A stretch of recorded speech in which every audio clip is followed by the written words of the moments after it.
Okay, so welcome everyone to the book launch of the Center of Government. Bienvenidos todos al lanzamiento del libro Repensando el Centro de Gobierno, una década de reformas a nivel global. Yo soy coordinadora de el servicio en el BID y antes de comenzar quisiera compartir con ustedes algunas breves instrucciones, pero antes voy a pasar al español. Buen día.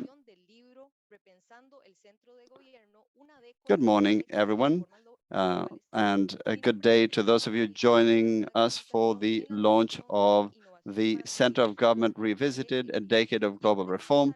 I work at the Innovation for Citizen Services Division of the IDB, and I would like to share a few instructions with you. First of all, throughout the event, we will have simultaneous interpretation available into both English and Spanish. In order to activate it, all you need to do is click on the Zoom control panel where it says interpretation. That's a little globe icon, and you'll be able to listen to the language that you feel more comfortable in. Simultaneous interpretation during the entire event in English and Spanish. So to use it, please click on the interpretation icon located in the bottom panel and select the language in which you feel more comfortable and you would like to listen to the conversation today. We would also like to remind you that during the entire webinar, we will have the Q&A feature enabled. So that means that if you have any questions anytime, you just have to type it on the Q&A section and with your name, country, and this institution you represent, and our experts will be responding to them during the webinar. Now we will start this webinar. I would like to say that governments in Latin America and the Caribbean are now confronted with a series of significant public policy challenges that are continuously influenced by the very dynamic global context we live in. To reach their goals and better serve their citizens, they require reinforcing their center of government to guarantee good governance.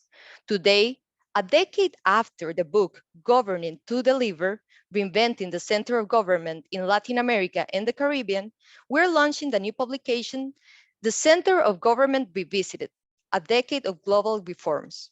This book offers you a valuable opportunity to explore the evolution of the center of government within the complexity of our context, and also discover the key insights and lessons learned during the past or over the past 10 years.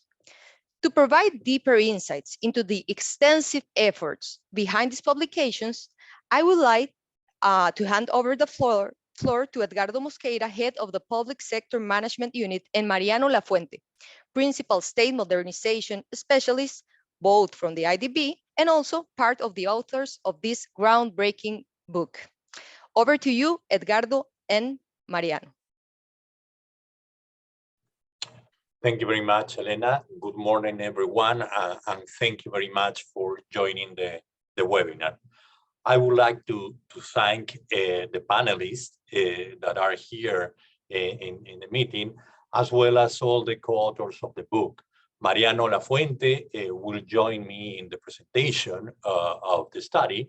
Ray Shostak will join the panel, and Martin Alessandro and Patrick Diamond, also co-authors of the book, are also participating in the webinar. The Center of Government is one of the main areas of study and practice the IDB supports in order to contribute to create the state capabilities required to improve the delivery of services and the fulfillment of government functions.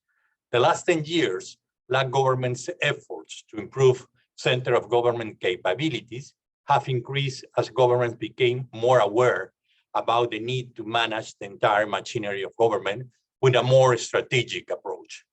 IDB policy dialogue with governments and reforms support responded to this trend. As you may see, in the last years, in the Center of Government Practice was created in 2013 at the bank has supported reforms in over 15 countries that have established some of the mechanisms, the functions, and the organizations related to the center of government. The bank's analytical work has also been at the forefront of global discussions, generating both conceptual and empirical knowledge about center of government functions and tools. This new study basically takes stock of the innovations and learnings from a decade of center of government reforms in Latin America and also globally. If we go to the next slide, please. The study is structured in 4 chapters. Chapter 1 discusses the main factors that have reshaped the center of government in recent years, and how these factors has raised the need and interest of governments in strengthening the capabilities that the center of government needs for the strategic operation of the state, ensuring that government priorities lead the public agencies' operation through a whole of government approach. Chapter 2 presents an updated framework of core center of government functions as influenced by some changes. It shows how new functions of the center of government have raised to respond to the factor presented in chapter 1. So it discusses what the center of government does. Chapter 3 presents the tools used by the center of government and the capabilities it needs to put in operation the functions described in the previous chapter. It describes how the center of government implements its functions through specific organizational features, methodologies, routines, and other tools to perform the functions outlined in chapter 2. Finally, chapter 4 identifies some common trends and also presents a self-assessment tool for center of government practitioners to identify which functions demand more urgent improvement in their context. This presentation briefly summarizes the main contents and messages from each chapter, illustrated by a few selected examples out of the many cases reviewed in the publication. Next slide, please. First, what is the center of government? As many of you know, the center of government manages the alignment and coordinated operation of the machinery of government to facilitate the delivery of policy priorities. To do this, the center of government performs a set of cross-cutting functions. Unlike ministries and agencies, the center of government does not have a focus on a specific policy area, nor does it deliver services directly to citizens. It works mostly behind the scenes to support, challenge, and enable public agencies responsible for delivery. The organizational structure, functions, and operational arrangement of the center of government varies according to the legal provisions, administrative traditions, and political context of each country in any given time. However, independently of the particular settings of each center of government in each country, 3 types of roles and public agencies are present across many countries. They can also be conceptualized as 3 concentric circles, as we can see in the next slide. The inner circle in blue includes the units that support and report directly to the chief executive, such as the president of prime minister's offices, chief of staff office, and individual policy and political advisors. The middle circle consists of public agencies or units which functions are part or contribute to core center of government functions, such as cabinet offices, usually policy coordination, offices in charge of coordinating relations with external stakeholders like legislative, subnational governments, etc. Ministry responsible for that budget allocation as part of a strategic management, such as finance or planning, teams that monitor progress in priority objectives, such as performance or delivery units. Finally, the outer circle is comprised of units that have recently been established in certain countries or that can be considered part of the center of government in particular contexts or for some priorities, including chief data and digital offices, regulatory units, behavioral and innovational labs, and strategic foresight of future teams.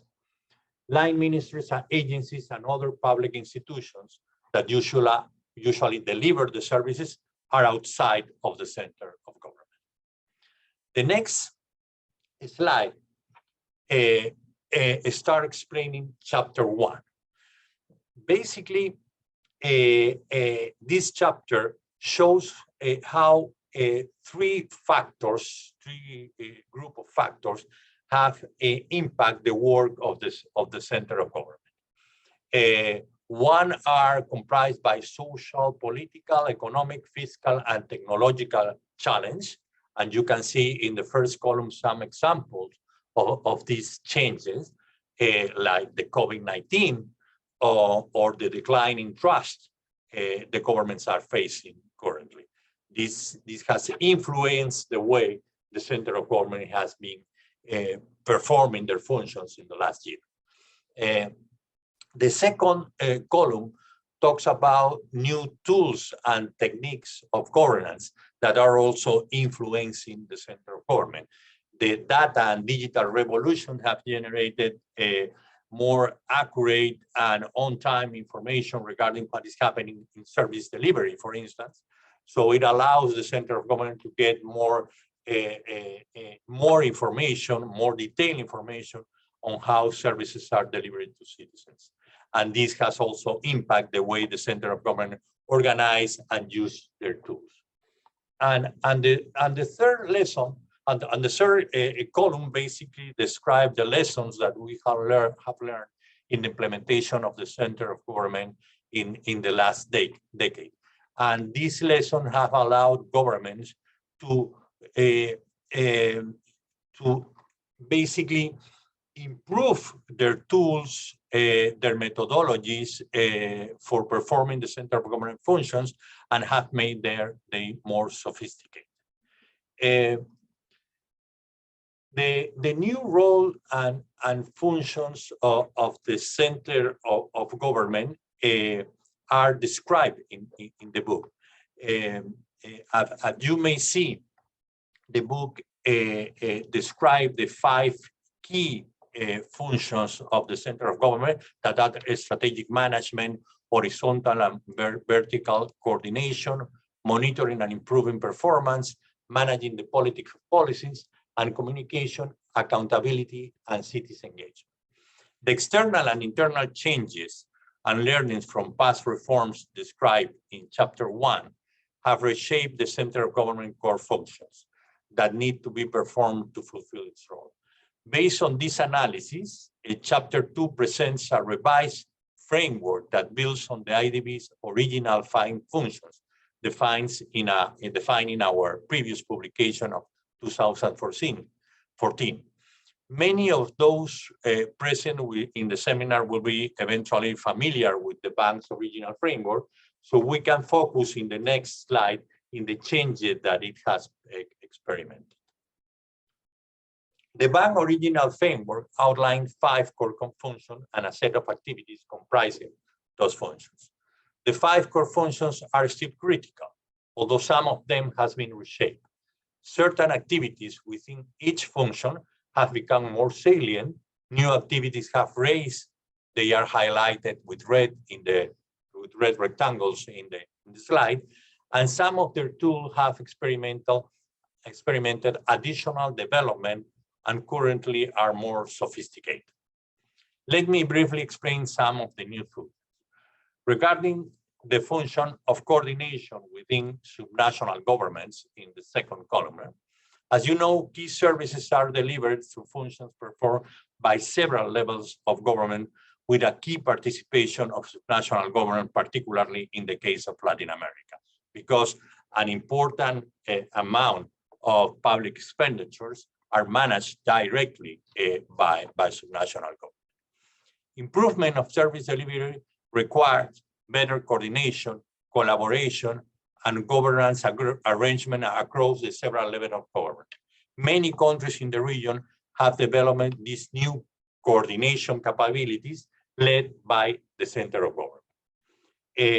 2 new underpinning functions have been identified in our framework.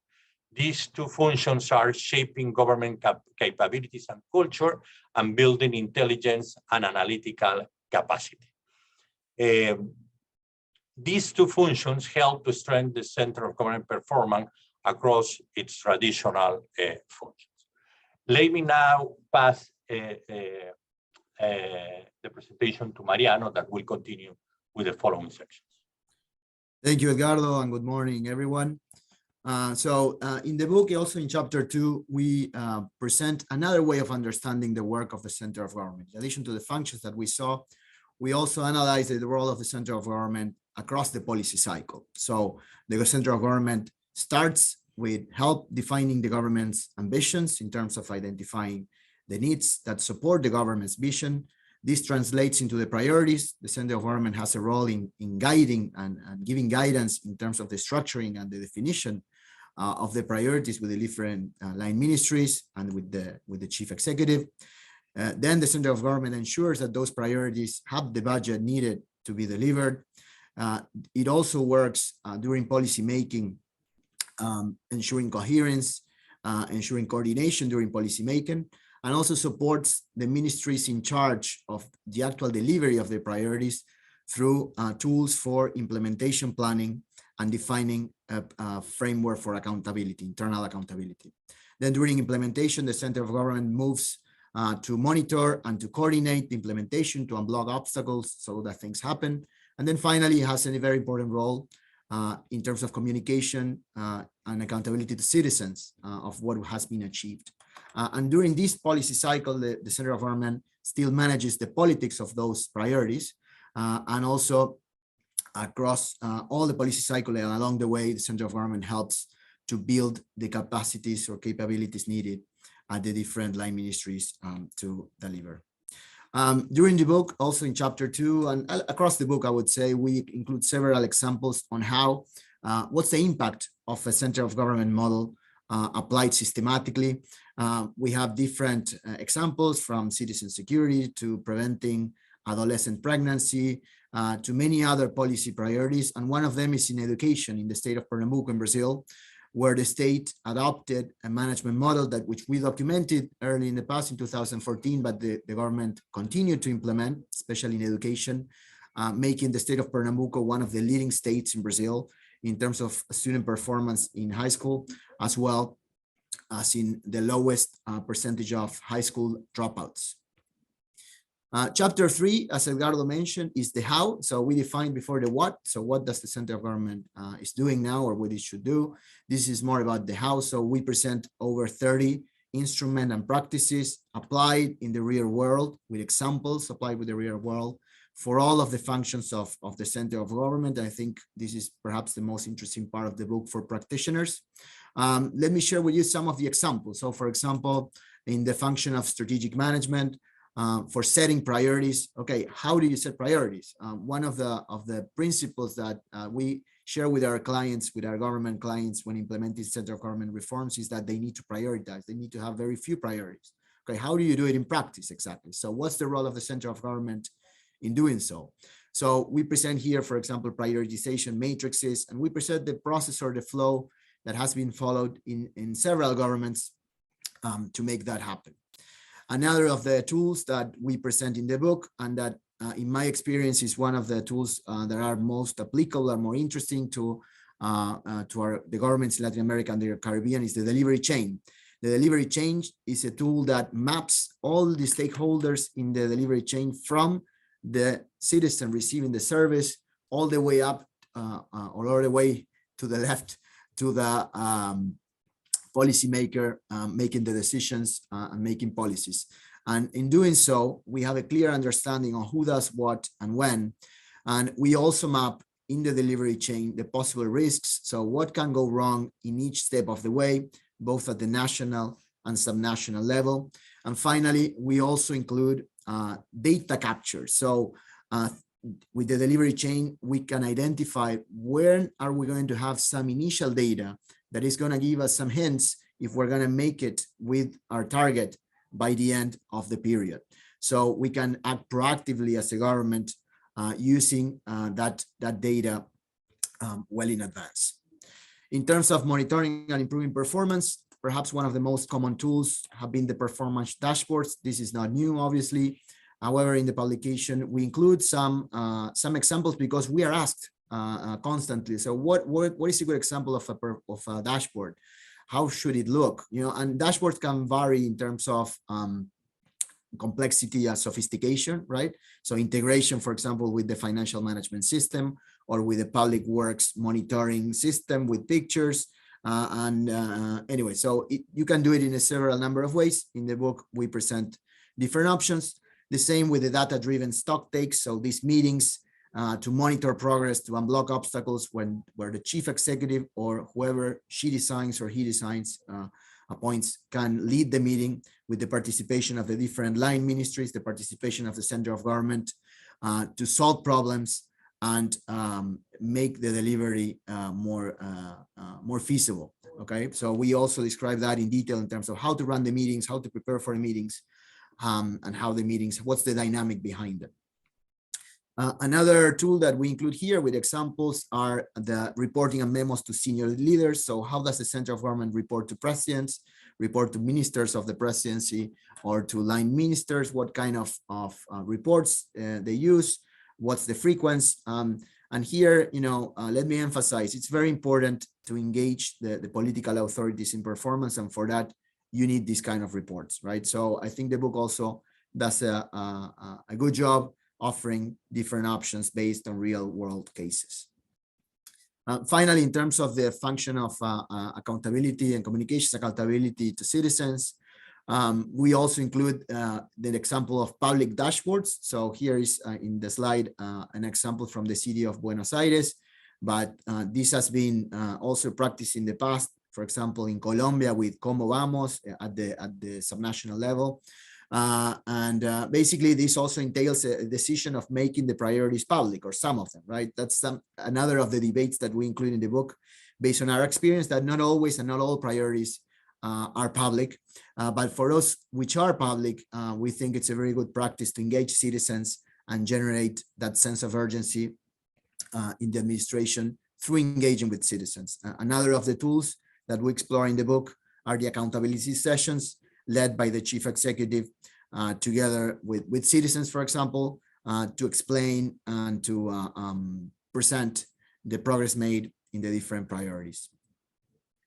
Finally, in chapter 4, in terms of key trends and what are the next steps in the center of government, as Edgardo was saying, when we reviewed the conceptual framework, we basically identified that the center of government remains very relevant, that those functions remain relevant, but there is a need to innovate in center of government work, right? And perhaps this is obvious, but this has been learned after several years in several countries working on this. So first is that when we work on center of government, working just on the center of government is often not enough, right? So that's why this new function of building capabilities across the administration to build a sustainable effort for improving performance in the public sector.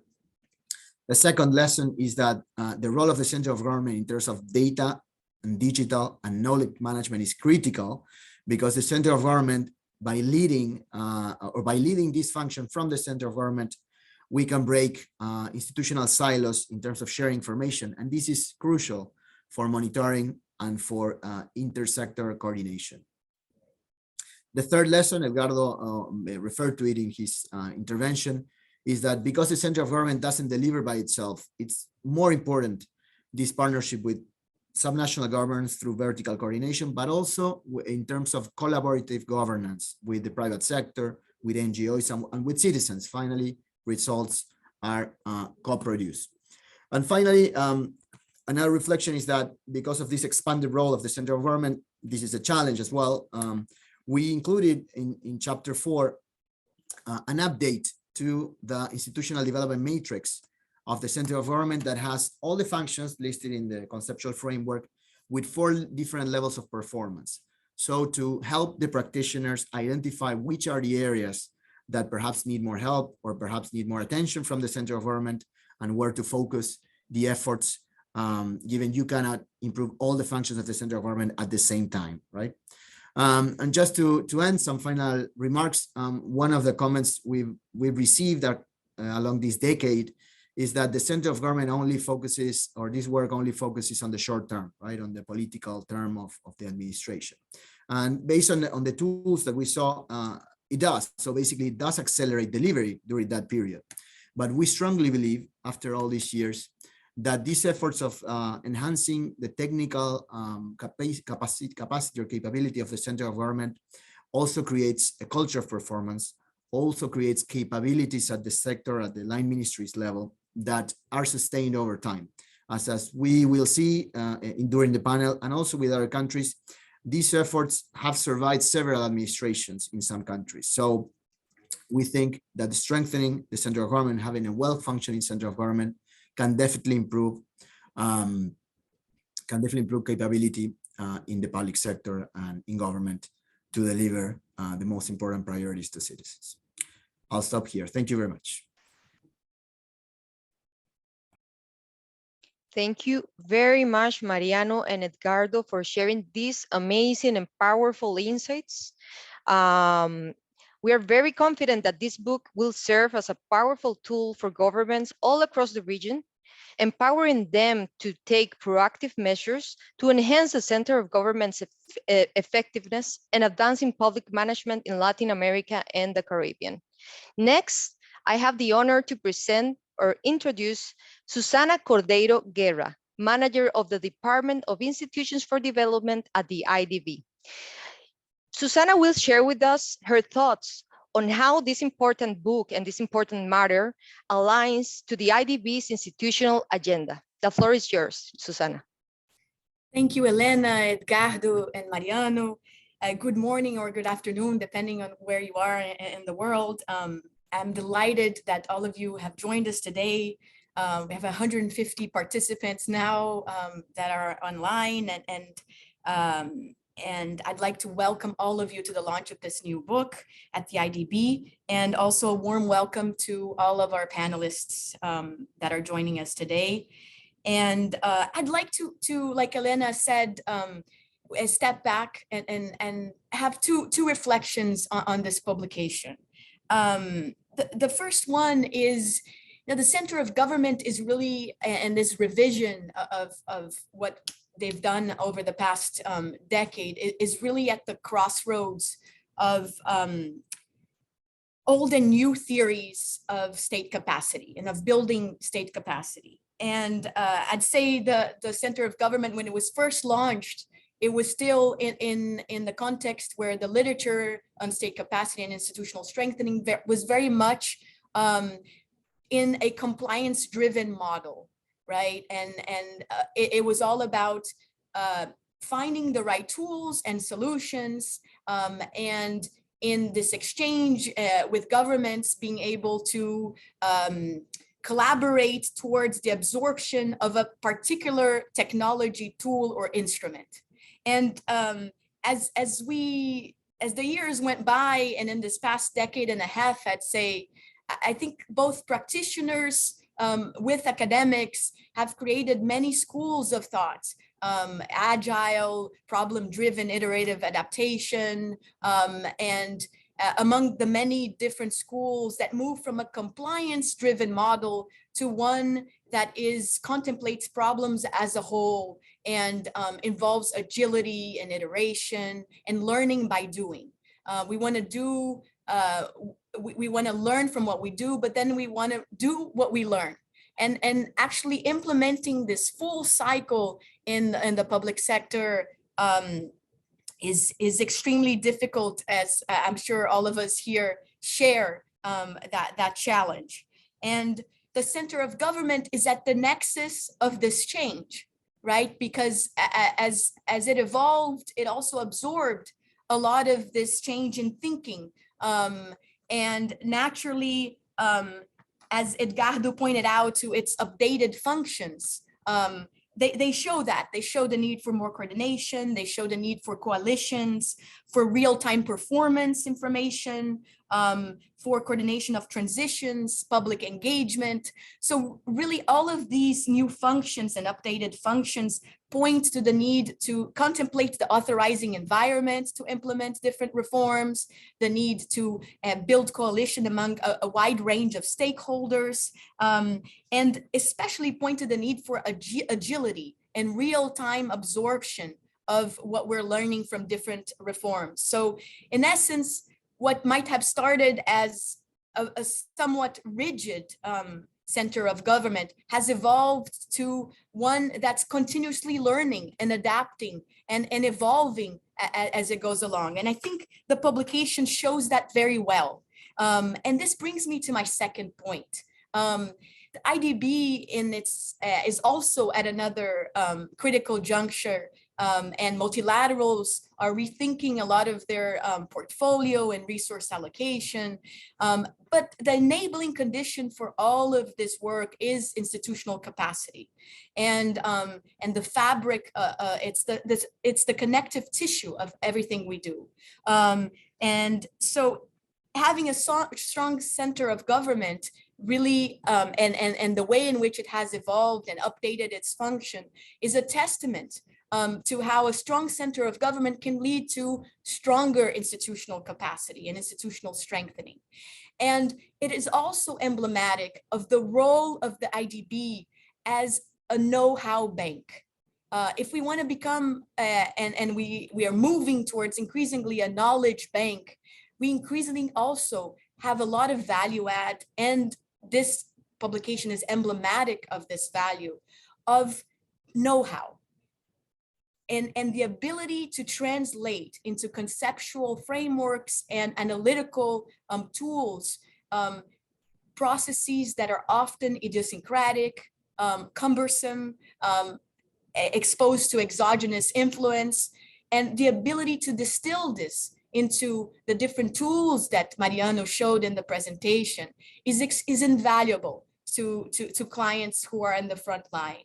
So as we move increasingly into this know-how bank paradigm, and we're able to extrapolate from these very complex and intricate experiences the best practices, I think this book is at the cutting edge of doing this kind of work, in which we are able to really distill in a very accessible way lessons to clients. And this brings me to my last reflection, which I hope will be part of the discussion in the next panel. What are the next steps of this? What do we contemplate for the next 10 years? How will we see the next cycle of evolution of the center of government? Mariano pointed to very interesting reflections about how this is evolving, and I think the culture of performance is a very strong one. That's one which we often point to, but it's very hard to extrapolate what are the common features of this culture of performance. And then once we identify those common features, how can we, as a multilateral, reflect on how we can collaborate with countries to replicate these common features and then scale them to different environments. In large federations and decentralized contexts, and this is shown by the discussion in the presentation here, the subnational aspect of all of this is growing more and more stronger in importance. And so how will the center of government evolve in this coordination aspect? And how will we collaborate, and what's our value add in making sure that the knowledge generated in this unit and hub, let's say, is exported and there's transfer to other areas of government? Because the islands of excellence are very valuable, but at the end of the day, we always want to reach to the archipelagos and slowly expand on these. And I think this is the challenge for development right now, is we have successful experiences. Some of them are very unlikely even cases of state capacity success. Mariano pointed to the state of Pernambuco and the use of the performance framework, and we can see incredible outcomes. Argentina, with the state-owned enterprises framework, performance framework, New Zealand. So the book points to very interesting cases of success. I think the challenge for the next decade, and I'd love to hear more of the discussion from the panelists, is how can we expand on this success? We've seen success. We've seen that it can be sustainable, as Mariana said, through several transitions, these last, but how can we replicate this and downstream this across different layers of government, both horizontally and vertically? So with this, I welcome you once again. I congratulate the team. I think this is a very exciting agenda. It's at the core of what we do in development. It's the connective tissue, as I said before, to everything else we do, our work in sectors. And I wish you a wonderful discussion in the panel and encourage you all to download the publication. Thank you very much.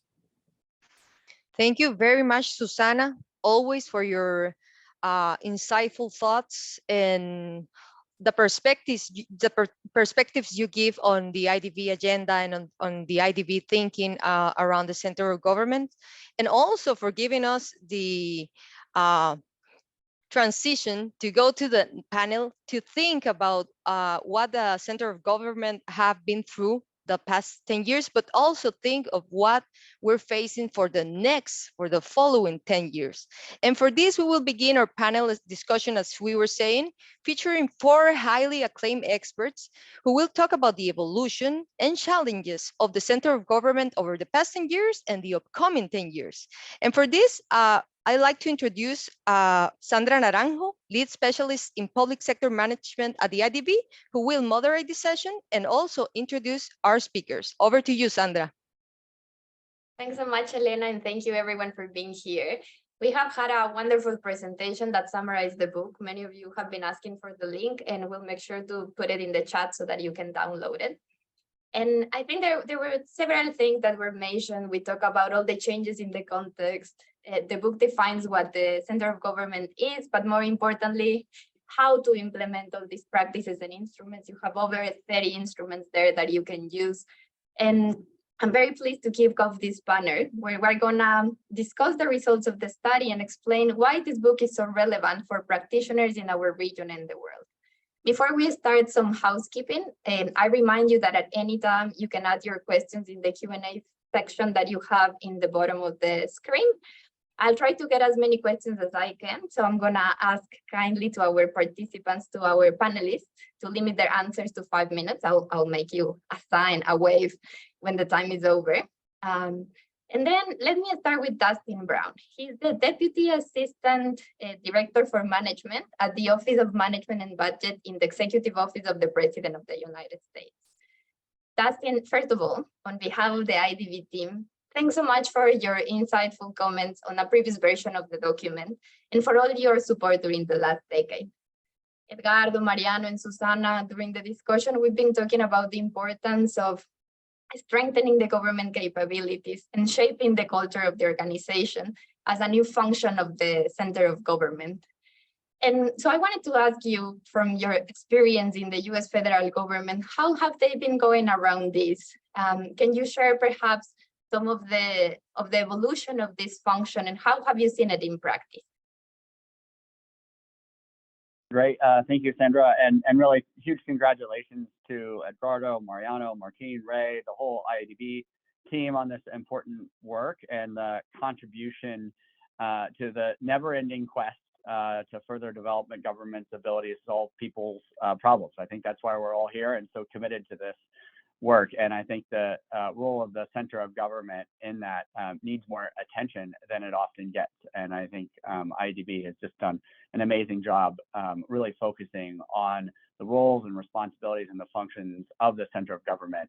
I also work closely with OECD. I chair the OECD Public Governance Committee, and I can assure you these issues really are top of mind for that community as well. Thinking about it from the US perspective, I think the evolution is really important to recognize. I think there has been an important evolution within the US federal government.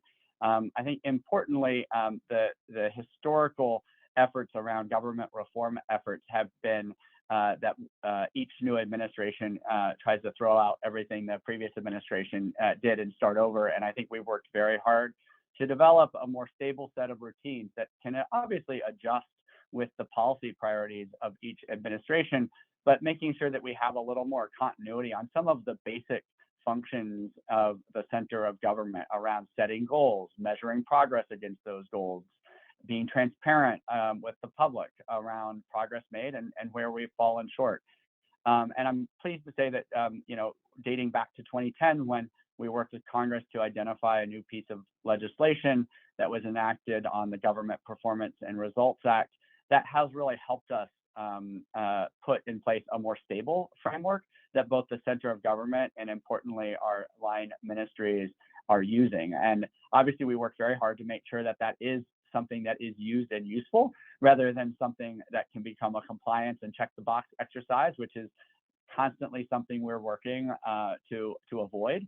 And I think we have some, increasingly good evidence from people like Don Moynihan and others who have studied this to show that it is actually leading to increased use of performance information by our civil servants, which is driven in large part by the routines that we have established through our performance management framework. So I think that is an incredibly important role.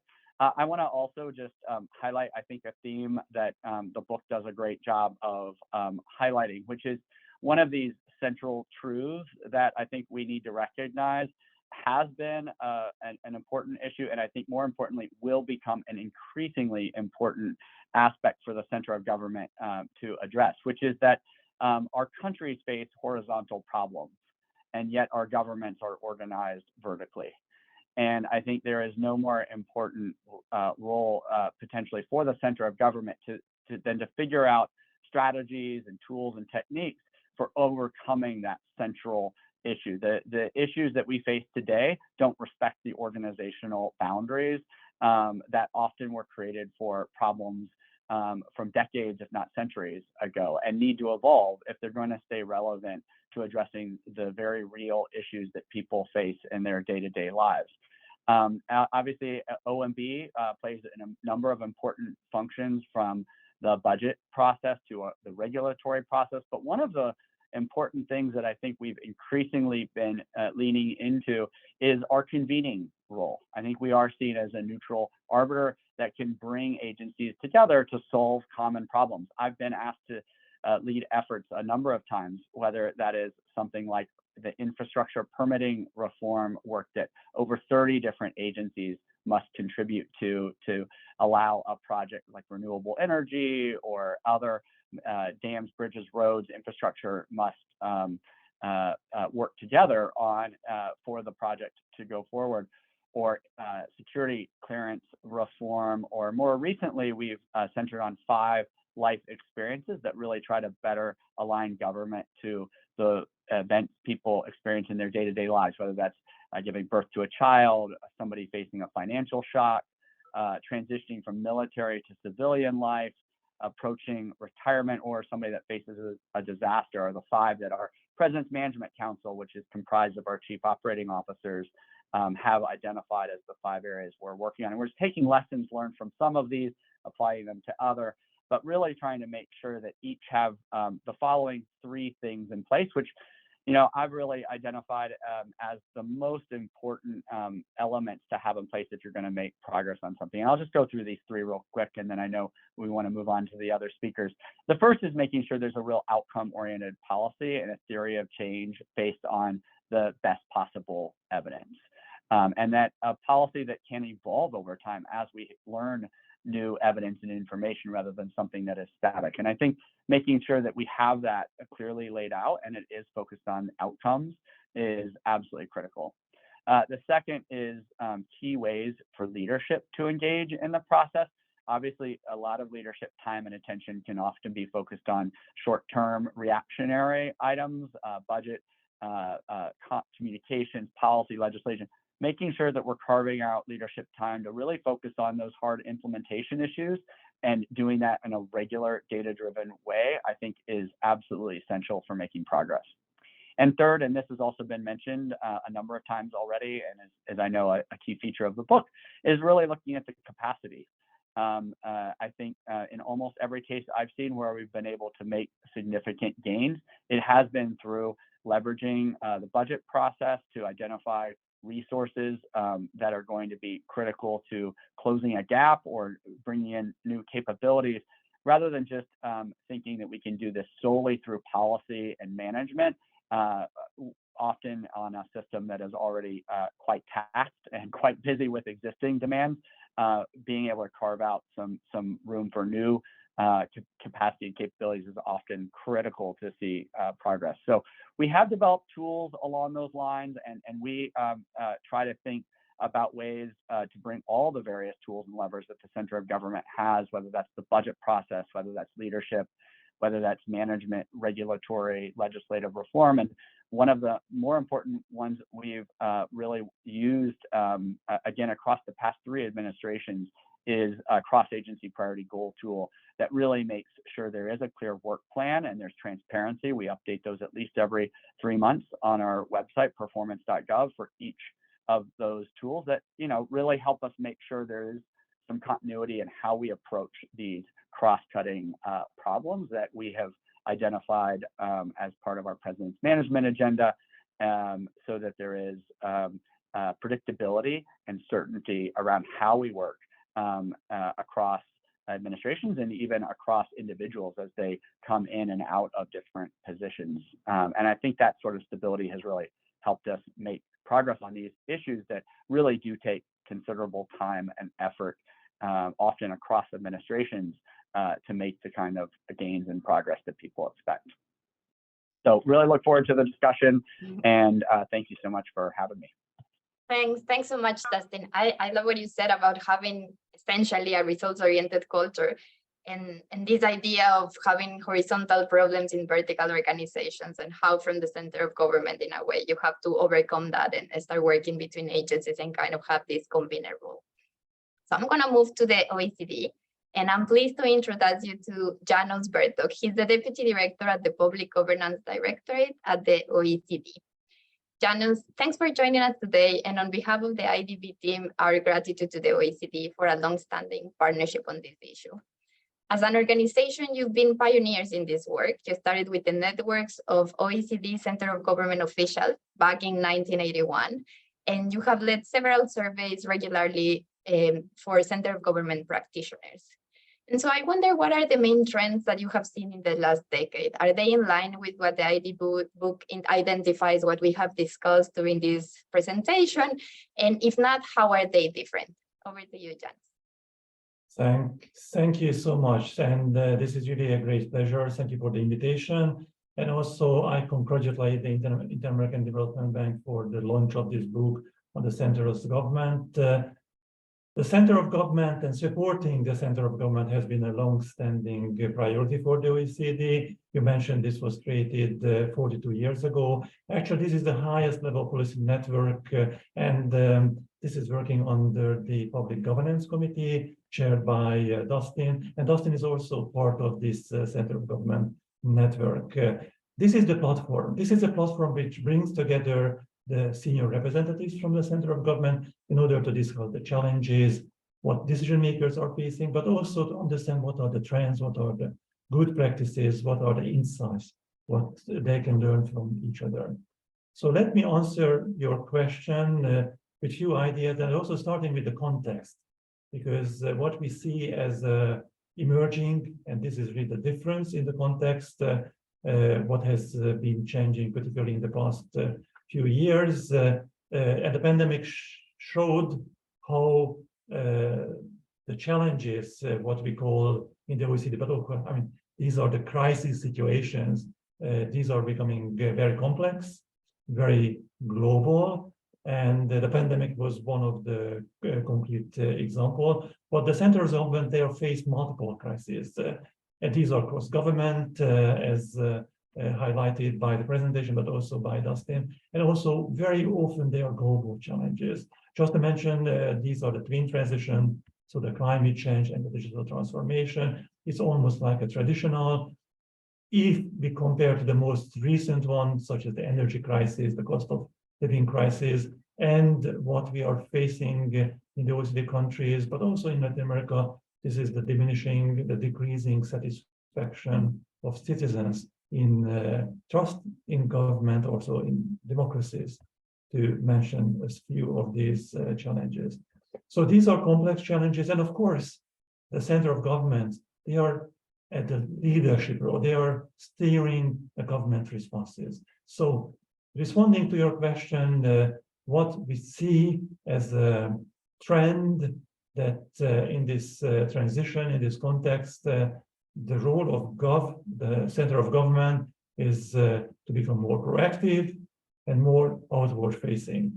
And in that sense, one example of this role is how the center of government is playing more anticipating, we call it anticipatory governance, but also setting the direction and also stewarding the government responses. And the IDB book, you are emphasizing this changing role and how to address the emergence of the complex cross-cutting policy challenges, policy issues, and also the decrease in trust or the fiscal constraints in the implementation. So a key trend, if you see globally, and this is in line what you presented, this is the increase in the responsibilities of the central government. So we surveyed and we found that there's a significant increase, broadening the portfolios in the past 2-3 years. So 73% of the central governments, according to this survey, they significantly increased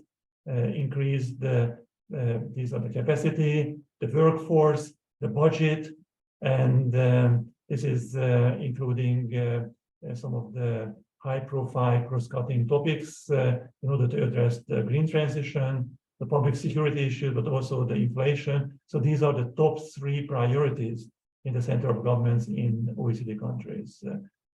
This requires some new structures. Dustin highlighted the evidence base, so for the performance evaluation, many of the center of governments, they included the new structures, of course, capacity of the evaluation, this is one of them, but also innovation labs or behavioral insight lab to better understand how to explore the new methodologies like the BI for more evidence-informed policymaking.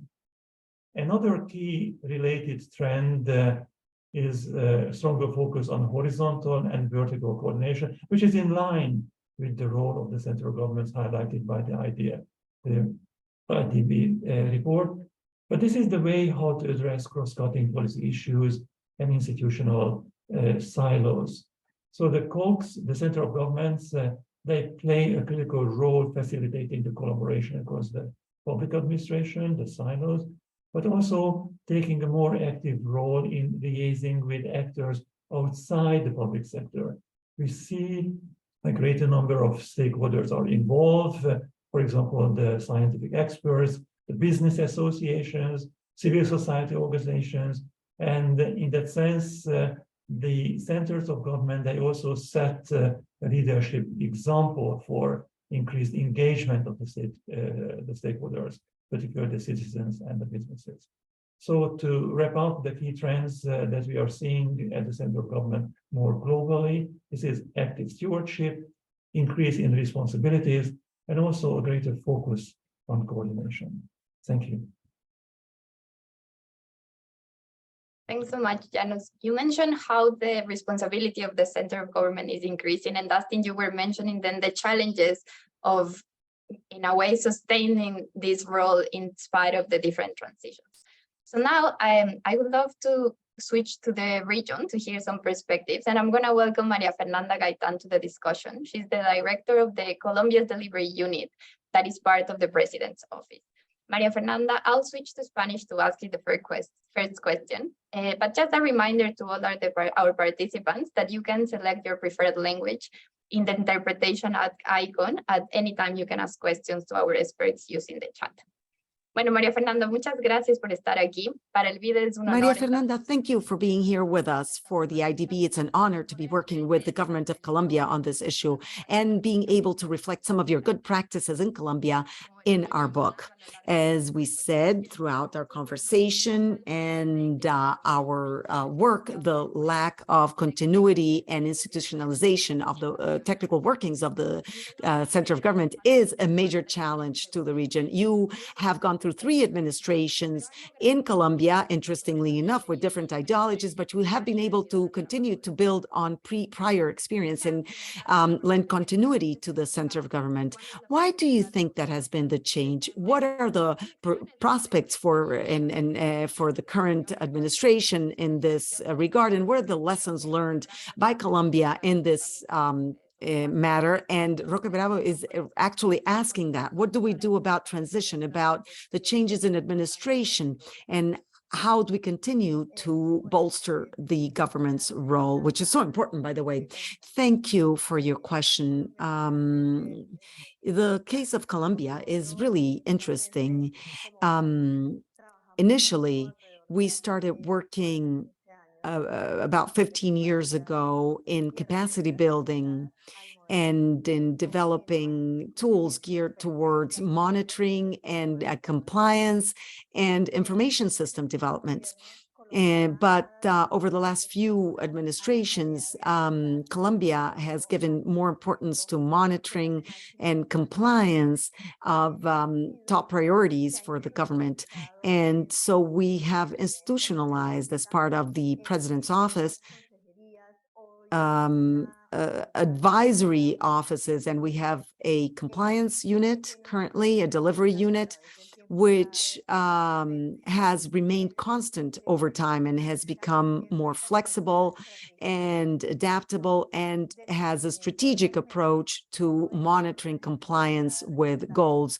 Also, always result-oriented and based on good practices and based on evidence, on data garnered by Colombia that is housed in some of our agencies, such as the National Planning Department and the Ministry of Finance. And that is why currently I dare say that we have built on what was already put in place by prior administrations, and we have built on it. And we are working towards more simpler models, easier to understand, but also providing a deep dive in terms of analysis. So it's necessary to keep the culture in Colombia of having a center of government, which is human capital that we have on our hands, that interacts, analyzes all of the evidence provided by data as a key to change. And that has remained constant throughout the last few administrations. And during the current administration, we see that there has been a major deep-running change in political economy. And the idea for this 4-year period is to analyze and consolidate data and human capital and information systems based on this approach. We have been able to lay the foundations to have strategic management, as was brought up by my fellow panelists, in 2 directions, which makes sustainability possible. On the one hand, there is horizontal and cross-sectoral coordination of policies in order to comply with the government's objectives through ministerial agendas. And on the other hand, horizontal and territorial coordination, which allows for us to ascertain what the impact of public policy is and how it has impacted Colombians' quality of life. All of this has been made possible through the monitoring tool that we have to ascertain compliance with the goals of the government for the long term. It should also be noted that center of government in recent years has built on the generation and delivery of timely information. And the idea is to have appropriate communication after implementation. I think all of our governments have quite interesting government bodies. There are trends that point to the importance of using the analysis and data which provides value added to results. And the reform undertaken by the Colombian presidency has broadened this culture of using information which can be used successfully for the center of government, and not only within the actual presidency, but within the different line ministries, which have got their own delivery units.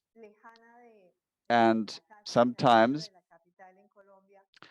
far away from the capital, for example, in Guajira, under an executive order, we have established a delivery unit. And this has been the result of the work done over the past year. And by presenting the model, we've been able to develop very successful work, also thanks to the very engaged work with the IDB. And the culture of data use is also part of a political commitment, the idea being to share results. And this points to the path we have embarked on. The idea is to identify what areas are weak and need to be strengthened and why.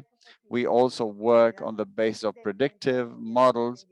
So we have ensured continuity in government, regardless of the individual structures or names they may have in government.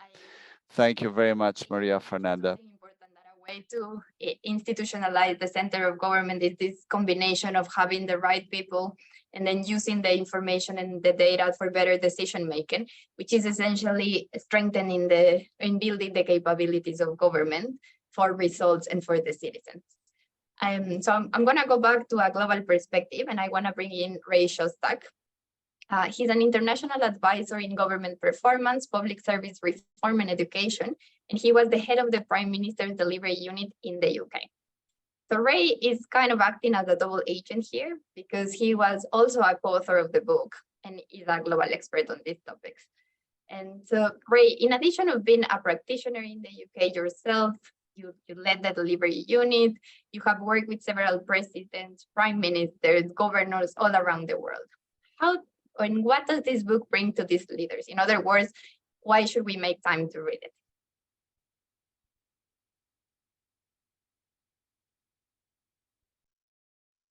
Ray, are you there? Ray, I think your microphone is in mute. Right, there you go. Thanks very much. Yeah. Thanks very much for a really, really interesting question. And thanks too for all the folk who've actually pitched up for this webinar. I guess my first response to the question is, given the experience of the list of people who are attending this webinar, I guess realistically, few of the presidents, prime ministers, and others that we've all worked with are likely to read this whole book. That's more the pity, but actually that's also not to say there aren't some important lessons within it.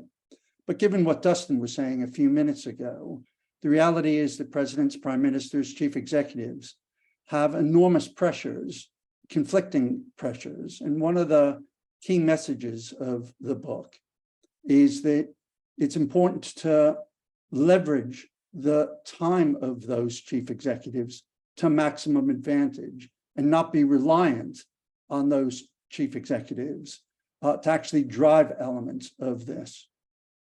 I mean, the book reinforces some of the messages for them from the previous IDB work, recognizing both that context matters, but also that making the whole of government work is reliant on good leadership.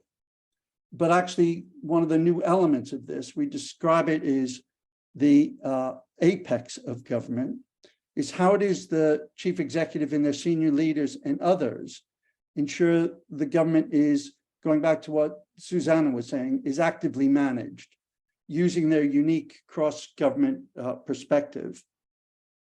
But the book also brings some new insights for leaders and for those who are supporting leaders, which are many of the folk who are on this call now, that have emerged in the way governments have handled the new social, political, economic, technical challenges that have emerged in recent years. Not least, the need, as others have said, for the center of government to set the culture and develop the capacity and capability to drive, again, going back to something Susanna said, a problem-solving approach that all governments now need with the increasingly complex issues they're trying to solve. The book starts from a premise that leaders need to know the strengths and weaknesses of their governments, and we hope the maturity matrix in chapter 4 will be helpful to folk in terms of thinking about that. But it raises a range of issues that leaders need to think about in terms of ensuring things get done, which is about the use of technology, building the capabilities of those in government and others, but not necessarily being involved directly themselves. And that's part of the challenges of the new approach to managing for results. In a very real sense, this book is not about leadership. There are a lot of books about that, but actually more about the way in which the center of government can address the management task, the very complex management task that others have referred to in terms of the horizontal and vertical challenge. I mean, there are examples in the book on what others have done in respect of the center of government's role in addressing these complex, wicked issues in terms of generating the ownership and develop those capabilities, processes that can be deployed to get the critical feedback going, relating back to Maria Fernando's referring to in terms of the use of data, that critical feedback that enables the government to actively manage, all with a focus on creating that culture of results and facing the new challenge. In many respects, preparing the government for the future rather than focusing on the past. We also hope the book provides comfort that all governments are on a development and improvement journey, and that leaders will have a variable performance across the 7 functions. Not everything is going to be perfect. We've not seen that anywhere. And a key message to them is about prioritizing. But I'd like to sort of conclude my brief remarks by referring to something Susanna said and pay tribute to the IDB for actually creating a learning environment itself by commissioning this piece of work and actively involving so many folk within the piece of work. It is helping us all to learn about how governments do and need to innovate.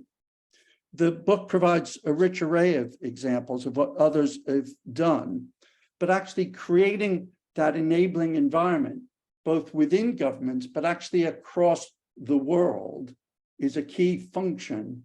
And I absolutely applaud the IDB for their previous and future work in terms of making that happen.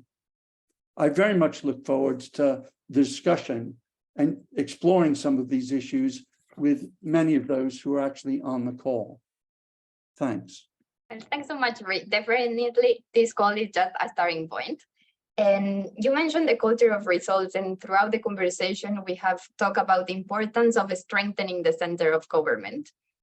And a few people have been asking, I have a question from Deborah here, that she's asking about how to sustain these systems. And so that's been, I'm gonna go back to you. And I wanna ask you, if this is so important, strengthening the center of government, how can we convince policymakers of this? How can we show them results? Because this is one of the challenges we have for the center of government, but for general management in the public sector in general. Is there something, the book mentions some example, but is something you would like to share with us of how we can do this? Yeah, of course. I mean, I think there's always a tension between being able to identify some near-term wins and results that are maybe a little more aligned with leadership's time horizons versus the longer-term systemic reforms. I think one good example to illustrate that tension and how we've worked to overcome it is the work I mentioned previously on infrastructure permitting reform. There was originally, as we got going, a temptation to focus on some priority projects and really show that we could improve the timeliness that we go through the environmental and community review process that is required. And that did take a lot of focus and attention for those items that were identified as those priorities.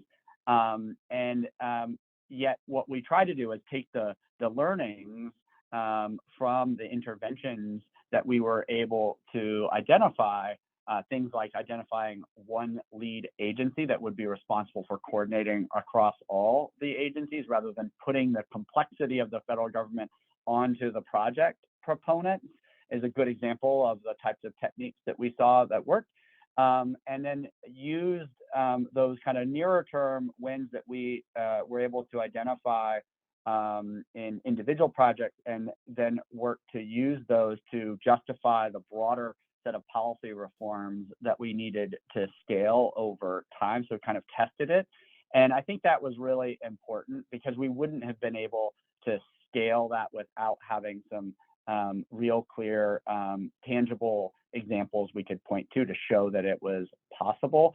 And you know, I'm quite proud to say that over time we were able to scale that work and saw about 45% reduction in the timelines for the most complex projects through the kind of policy framework we put in place, and the creation of a new agency that had responsibility for really making the entire system work better. And that was a small agency that originally started with a $10 million budget, and as part of the most recent IRA legislation that has been enacted, the Inflation Reduction Act here, that a small agency was actually given $350 million over 10 years to really scale, because we know that in order to meet, for instance, some of our renewable energy goals, that permitting process is going to be absolutely essential. And the good news is we had already done the work needed to get the policy framework, the roles and responsibilities, the institutional arrangements in place, so that when that moment came, there was a solution in place that was ready to scale even further from what we originally anticipated. So I think that's a good example just to show how critical this work really can be at solving some of these big national problems that cut across multiple agencies. Thanks so much, Tatin. I think you connected really well with what you said before, because essentially these agencies playing this convener role, trying to facilitate the whole process, focus on results. But then you were showing, which is, I think it's important, this idea of starting with a pilot, making sure showing results and kind of gaining space to help it scale. So that's great. Thanks so much for sharing. And I want to go back to Janos and the work of the OECD. You've been pioneers on this work, but it has always complemented really well with what the IDB has been doing. And so I think it would be interesting for the participants and for our panelists to hear a little bit about what the OECD has been working on. And if you can share a little bit, I understand that you were holding some practitioners meetings and that you are preparing a compendium of good practices. Can you tell us a little bit more, please?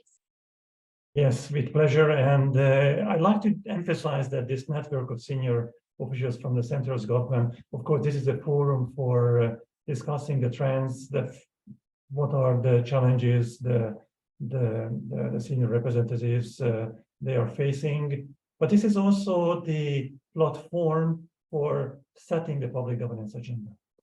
So in the past years, the center of governments, they significantly influence, advancing the OECD Reinforcing Democracy Initiative. This was welcomed last June, so that was last month, by the this is the Ministerial Council meeting of the OECD, because they put an emphasis on the shared values. So moving to democratic governance and the role of the Public Governance Committee and the center of government, this is critical.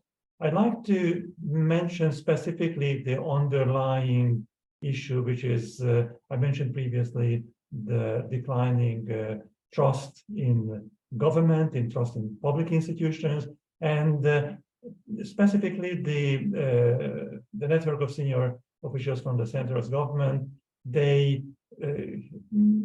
created a very specific momentum 3 years ago, less than 3 years ago, because they identified this declining trust as a critical challenge. And also in their statement in 2020, they provided critical support for launching a survey and starting a survey. This was 2 years ago, the OECD Trust Survey, highlighting the critical levers, the factors influencing the trust, and of course, how to foster, how to build trust in public institutions. So this first trust survey was launched last year, July, and based on the results from 22 OECD countries. I'm very glad to highlight that this also included the Latin American countries. So we had Mexico, or we had, for example, Colombia, and we are launching the next edition. So the 2024, we are launching the survey, and we already had more than 30 countries. So this will be a significant source of insight about results and what's really influencing trust in public institutions and government. I'd like to just mention two dimensions where we could see also cooperation with the IDB. One of them is the national level, supporting the dialogue on the center of government, their role, their reforms, and how to increase their functioning.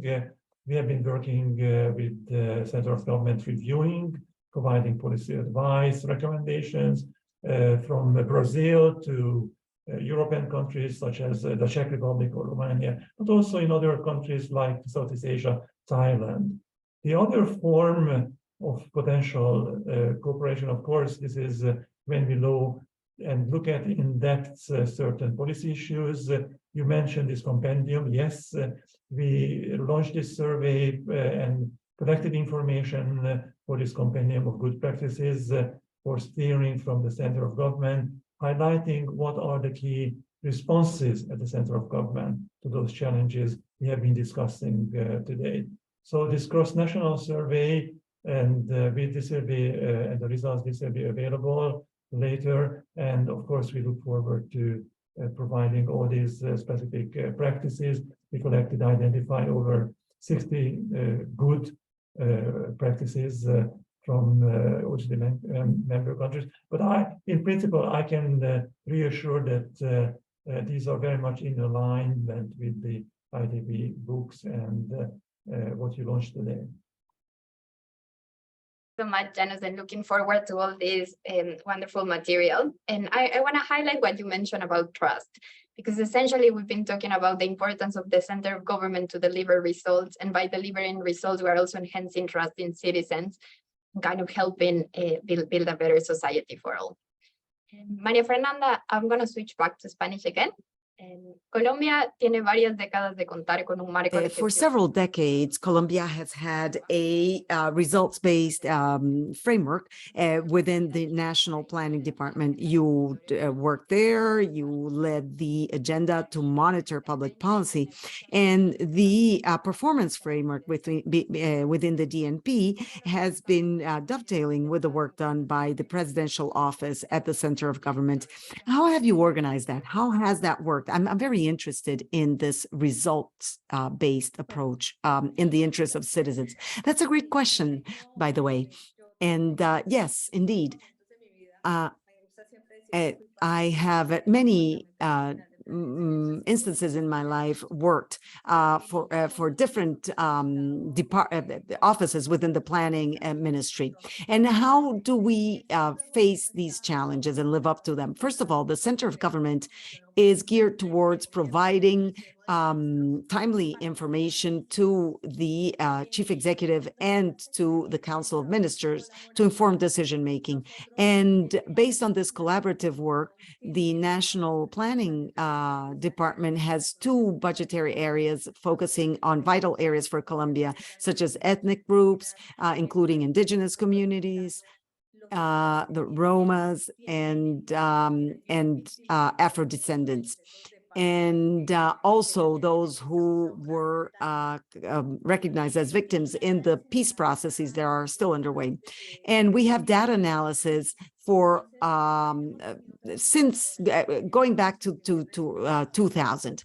And so we have our first results are out, and the report that is issued by the president of Colombia, and that's mandated by the Constitution, having to do with accountability, was issued by the president of Colombia, using those data as inputs coming from the development plan. It's a 4-year plan, and it includes everything having to do with strategic management that we at the compliance unit, the delivery unit, have on our hands. And that comes from an information system that we have been developing.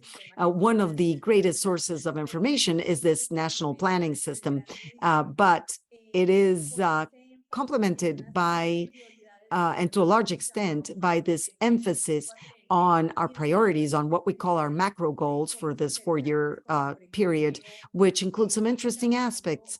And I'll give you some examples. We're working on an index of saved lives, which is a consequence of the analysis of effective interventions by the state through assertive public policy, which began with healthcare, education, environmental aspects. And that's due to, in light of the dynamics of our territory, we have some deserts that we share with Chile, so that index of saved lives, just so you see a specific example, includes issues that are worked on by the National Planning Department, but we are at the helm of this initiative. So this index is not just an exercise in terms of, for example, traffic security and citizen security, but also other sectoral issues. It must also be pointed out that knowledge transfer has been a major input in doing this collaborative work with clear-cut boundaries between what is done by the planning ministry or department and what the COG analyzes. And as part of this collaborative framework and this shared work that we do with the DMP or the planning department, as I said, we're working on predictive models so that we can see, let's say we will not be able to reach our goal within this specific 4-year period, but we wish to continue to move ahead with this as a country, and we'll be able to get there in such and such a period of time if we start today. One example of this, of our priorities, is about higher education for low-income youth in very remote areas where there are no universities or learning institutions in Colombia.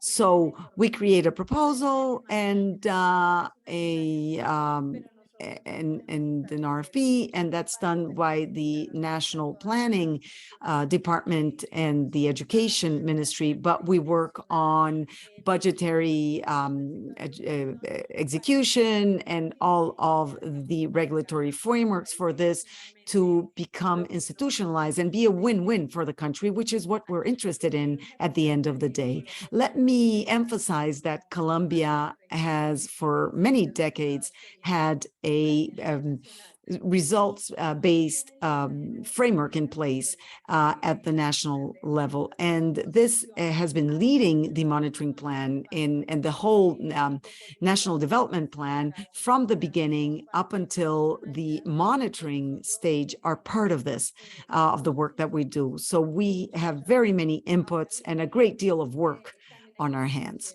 But of course, there are also challenges ahead. And I believe that the first one is consistency in data reported, because we do have a slogan, which is data and facts. But the national development plan is a long-term effort, and it needs to be assessed as such. Our culture is one of strengthening our center of government through short-term data to be able to come up with early warning and use them as early warning signs so that we can become stronger and more effective. And another challenge is the culture of data, of short-term data.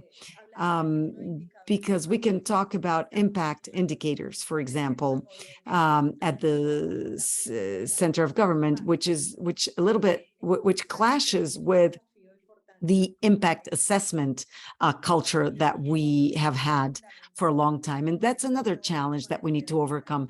And then there is another one. We work with the National Planning Ministry and the Delivery Center within the President's office. And it has to do with the legal capacity building. Some of you mentioned that in terms of how we organize our teams and work towards a common goal, for example, fighting hunger and poverty, and working together with civil society organizations, grassroots organizations. So in closing, when, why, and how, that needs to be worked on together from the same vantage point by all agencies. We at the center of government have a shortened-term horizon, so it spans just a term of office, whereas we need to have a longer-lasting state policy and also an intersection where we can all work together in the benefit of our citizens and to improve our countries and our way of life in general. Thank you. Basically being super specific about what you want to do and making sure you do it. And so as we round up our panel, I'm going to bring up Ray. And I think you have had an experience basically all over the world. You've worked in Latin America, in the Caribbean, in the OECD countries, Africa, Asia, the Middle East. What is the relevance for this book from this global perspective? Gosh, another great question. I suppose I'd start by saying there's more the same about the way that governments work than it's different. And I suppose that's not surprising because all governments are about people. And I suppose that's one of the areas that's given greater prominence in this edition as it's become more of a critical aspect in terms of the work of the center of government. And actually reflecting on what was inevitably going to be a challenging question from Debbie earlier on, one of the issues in terms of people the book tries to tease out is the fact that sustainability is about changing the way in which people behave. And the people in this particular center of government equation are both the political folk, people who are elected political appointees, and the permanent officials. And the innovations that are required for sustainability are different for each of those audiences and need to be thought about as different. Inevitably, many of the political folk within government are focusing very heavily, as one of our interviews said, on short-term priorities but they also have a responsibility for leaving the government better than they found it. And that is a tension, and actually working with whatever the political context that is unique within each of the governments, and finding ways in which you can lock in different behaviors is without question a challenge. Similarly, and probably much easier, civil service reform, building capability and capacity within the civil service, most governments are grappling with in one way or another. And what we hope is the book will give some insight in terms of where to focus some of those sorts of efforts. But there's also another element within the book, which is described within the literature as the public service bargain, which is the relationship between the ministers, the presidents and so on, and their officials. And increasingly, governments across the world are actually thinking about how that works and how that can be improved. But essentially, the book also looks at the center of government from the perspective of the challenges that are shared worldwide, and so will have worldwide applicability, be they the difficult challenges of getting consensus on setting priorities, which all governments face. People don't like to and find it difficult to say what they're not going to do as well as what they are going to do. The task of building a performance framework, which Dustin referred to, making the most of the 24/7 social media communication, which was another one of Debbie's difficult questions. And just as an aside on that, the British Academy in the United Kingdom, and there's an EU project called Paratea, which is looking at the nature of the way in which governments do actually communicate and use science to build trust, both with policymakers and with politicians and the public. And as Yanis referred to, one of the complexities now is working not just with local government, but private and third sector agencies. Again, that's a worldwide challenge. It's also, in terms of worldwide applicability, we know that most governments are organized in departments or line ministries, as is very often the case. And we know that that's a good way of managing money, but actually quite a poor way in terms of its limitations in respect of public policy.